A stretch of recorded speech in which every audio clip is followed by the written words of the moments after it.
సరే, అయితే ఇంకొక అంశము, ఇప్పుడు భారతదేశంలో చాలామంది కి వెళ్ళడానికి చాలామంది ప్రయత్నాలు చేస్తూ ఉంటారు, వీసా అపాయింట్మెంట్ల కోసం ఎదురు చూస్తూ ఉంటారు. సో ఇందులో బాట్స్ని వాడి చాలా వరకు వీటిని అపాయింట్మెంట్స్ని బ్లాక్ చేస్తున్నారని యుఎస్ అథారిటీస్ గుర్తించడమే కాదు, ఒక 2000 వీసా అపాయింట్మెంట్స్ బాట్స్ వల్ల అపాయింట్మెంట్స్ ఇచ్చారు కదా, స్లాట్స్ అపాయింట్మెంట్స్, వాటన్నిటిని తీసేయడం జరిగింది, క్యాన్సిల్ చేయడం జరిగింది. సో నిజానికి ఇది ఒక పెద్ద మధ్యలో ఒక వ్యాపార వనరుగా మారిపోయింది చాలా మందికి కదా, ఈ అపాయింట్మెంట్స్ ఇప్పించడము వీటి విషయంలో. నిజానికి అక్కడికి వెళ్ళాలనుకున్న వాళ్ళు, వీసా అపాయింట్మెంట్ కోసం చూస్తున్న వాళ్ళకు నెలల తరబడి వేచి చూసే టైం పరిస్థితులు వచ్చిన నేపథ్యంలో, సో ఒకసారి ఈ డీటెయిల్స్ చెప్తారా ఈ వారంలో జరిగిన పరిణామం? కాబట్టి ఇది ఏజెంట్లు ఉంటారు అన్ని ప్లేసెస్లో. మీరు తత్కాల్ ట్రై చేయండి. ఓకే, మీరు normal as a human being Tatkal మీరు వెళ్ళి 8 గంటల 10 గంటలకు ఎప్పుడో ఓపెన్ అవుతుంది. మీరు 801 1001కి మీరు కొడితే ఫుల్ అయిపోయి ఉంటుంది తత్కాల్. ఓకే, ఏజెంట్లు కూర్చుంటారు అక్కడ. వాళ్ళు బ్యాక్ ఎండ్ నుంచి వీళ్ళ ఐఆర్ఎస్ సిస్టమ్కి ఎంటర్ చేసి దాని నుంచి అక్కడ ఎవరెవరో ఏజెంట్లు పెట్టుకొని వీళ్ళు నడిపించుకుంటారు పని. మీకు రాదు టికెట్, మీరు ఎంత కష్టపడినా మీకు తత్కాల్ రాదు. పాస్పోర్ట్ ట్రై చేయండి పిఎస్కేలో, మీకు అదే సంగతి, అదే స్టోరీ వస్తుంది. మాకు తెలిసిన ఒక ఫ్రెండ్ ఒక ఆయన చెప్పారు, ఏజెంట్ వచ్చి ఓపెన్గా చెప్పారంటే, సార్ మేము ఎంత కష్టపడినా కానీ 40 రోజులు పడుతుంది మీకు పాస్పోర్ట్లో మీకు ఆన్లైన్ బుకింగ్ కావాలంటే, నేను మీకు 5 రోజులు ఇప్పిస్తాను సార్, నాకు ఇంత డబ్బులు కావాలని. అంటే నడిపిస్తుందో టీసీఎస్ వాళ్ళు, somebody who's playing the game in between అన్నమాట. తర్వాత నేను ఎక్స్టర్నల్ మినిస్ట్రీ కూడా రాశాను దీని గురించి, కానీ ఏ రిప్లై రాలేదు అక్కడి నుంచి. అక్కడ ఉన్న పాస్పోర్ట్ సెక్షన్ హెడ్కి రాశాను నేను, saying that there is a problem like this in Hyderabad PSK. ఇప్పుడేమో మన రీజనల్ పాస్పోర్ట్ ఆఫీస్ వాళ్ళ స్టేట్మెంట్ ఒకటి చూసాం, మేము మా సిస్టమ్ అప్గ్రేడ్ చేస్తున్నాం, మీకు చాలామందికి అపాయింట్మెంట్ వస్తుంది. మేము same problem with US embassy.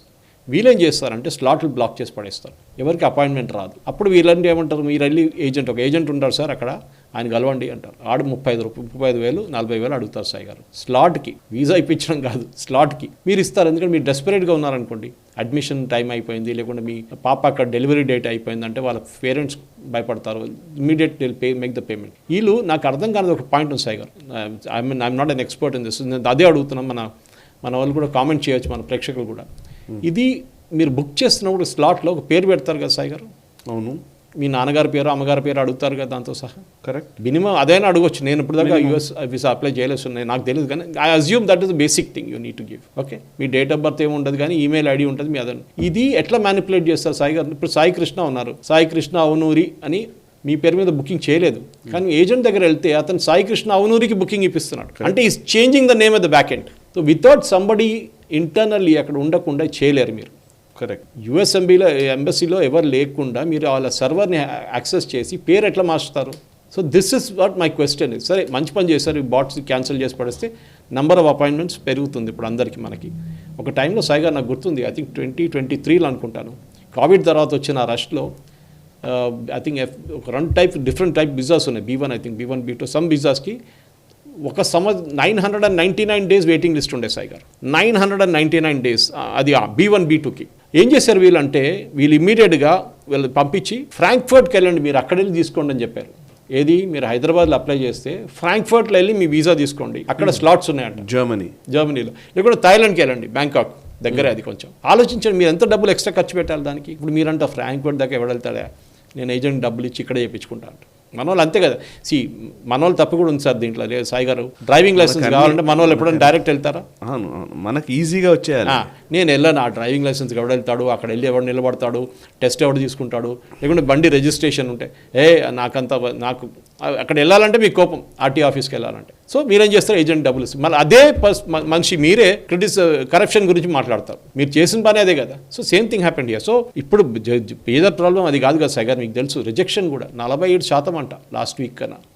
47% last year rejections పెరిగింది ఇప్పుడు. ఎందుకంటే వాళ్ళ ఫైనాన్షియల్ ఇయర్ వేరు, మన ఫైనాన్షియల్ ఇయర్ వేరు, కానీ 47% వాళ్ళ రిజెక్షన్ వస్తుంది ఇప్పుడు. చాలామంది మన దగ్గర ఉన్న ప్రేక్షకులు దీనికన్నా ముందు కూడా చెప్పాము, మనం ఇంకోసారి రిపీట్ చేస్తున్నాం, మీ పొలిటికల్ యాక్టివిటీస్ స్పెషలీ ఇక్కడ ఆంధ్రప్రదేశ్లో తెలంగాణలో రేవంత్ రెడ్డిని తిట్టారో ప్రేజ్ చేశారో, లేకుంటే మోదీ గారిని తిట్టారో ప్రేజ్, అది కాదు. యుఎస్ గవర్నమెంట్ మీద మీరేం చెప్తున్నారు, హమాస్ గురించి ఏం చెప్తున్నారు, ఇస్లామిక్ జిహాద్ గురించి ఏం చెప్తున్నారు, ఇరాన్ గురించి కామెంట్ ఏమైనా కొడుతున్నారా, హూతీల గురించి చెప్తున్నారా? వాళ్ళకి సపోర్ట్గా చెప్తే హమాస్, స్పెషలీ హమాస్కి మీ వీసా 100% రిజెక్ట్ అయిపోతుంది, డౌటే లేదు దాంట్లో. So that should be very very careful. Correct, ఎందుకంటే ఒకసారి రిజెక్టెడ్ కొట్టేస్తే దెన్ అక్కడ మీరు ఇదైతే ఓకే సాయి గారు, అక్కడ మీరు దిగిన తర్వాత మీకు వీసా వచ్చింది అనుకోండి, టికెట్ అని తీసుకుని అక్కడికి వెళ్ళారు, చాలా హ్యాపీగా వెళ్ళారు, డాలర్ డ్రీమ్స్ అని చెప్పేసి. అక్కడ దిగంగానే మీ ఫోన్ గుంజుకుంటారు ఫస్ట్. గుంజుకుని దాంట్లో ఏమేమి ఉందని చూస్తారు. మీరు అన్ని క్లీనప్ చేసి ఉంటారు, మీ దగ్గర అడ్వైస్ ఇచ్చి ఉంటారు చాలామంది, అరే ఫోన్లో ఏం పెట్టుకోకు, అన్ని తీసేసే కాకుండా కొత్త ఫోన్ కొనుక్కోకటి, అది అంతే. కానీ వాళ్ళకి చాలా స్మార్ట్, వాళ్ళకి తెలుసు మీ సోషల్ మీడియా యాక్టివిటీ ఏంటి, ఎందుకు డిలీట్ చేసావని అడుగుతారు. అప్పుడు you will try searching for answers. పట్టుబడతారు అక్కడే, నేను డిలీట్ చేయలేదంటారు, వాళ్ళు చూపిస్తారు you have deleted, no what lies. అక్కడే ఆర్గ్యుమెంట్ మొదలవుతుంది అండ్ నెక్స్ట్ ఫ్లైట్లో రిటర్న్ పంపించేస్తారు మిమ్మల్ని. Don't take the chances, be very truthful. అది మీకు world has changed. January 20th Trump president అయిన తర్వాత లోకం మారిపోయింది. మీ ఒక్కరికే కాదు, ఇండస్ట్రియల్స్కి మారిపోయింది, కంపెనీలకి మారిపోయింది, దేశాలకి మారిపోయింది. మీరేంటి దీంట్లో? మీరు చాలా చిన్నది. We are a small part of the entire big cycle of chain. So as a student మీరు అక్కడ చదువుకోవడానికి వెళ్తే finish your studies, come back.